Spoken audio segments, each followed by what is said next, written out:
Phone man movie completed. ఒక normal person super hero అవ్వడానికి ఈ రీజన్ కూడా ఉంటుంది అని ఈ మూవీ చూసాక అర్థమైంది. మూవీ ప్లాట్ వచ్చి బసిల్ జోసెఫ్ గారు గోల్డ్ అనేది మ్యారేజ్కి అప్పుగా ఇస్తారు. అయితే ఆ గోల్డ్ అనేది రిటర్న్ వచ్చాయా లేదా అనేదే స్టోరీ చూస్తే సింపుల్ డీటెయిల్స్తో అలా స్మూత్గా వెళ్తూ స్లోగా మెయిన్ పాయింట్కి వెళ్తుంది. ఓకే, పాయింట్ ఏంటో అర్థమైందిలే అనుకున్న స్క్రీన్ ప్లేలో ప్రాబ్లమ్స్ క్రియేట్ చేసుకుంటూ వెళ్ళడం బాగుంది. అది కూడా ఒకే గ్రాఫ్ కాకుండా రైజ్ అవుతూ వెళ్ళడం ఇంకా బాగుంది. ఇక్కడ ఎన్ని కాన్ఫ్లిక్ట్స్ క్రియేట్ చేసినా ఆర్టిఫిషియల్గా కాకుండా ఎస్టాబ్లిష్ చేసిన రీజన్స్ యాక్సెప్ట్ చేసేలాగుంటాయి.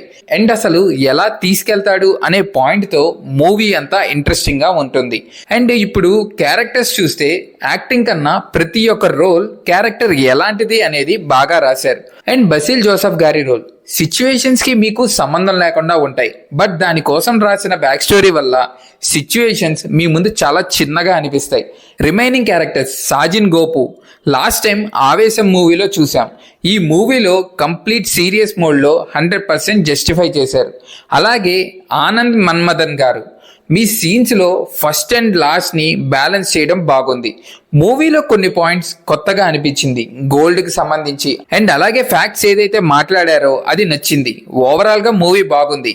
మీకు ఈ వీడియో నచ్చినట్టయితే please like, share and subscribe. Thank you.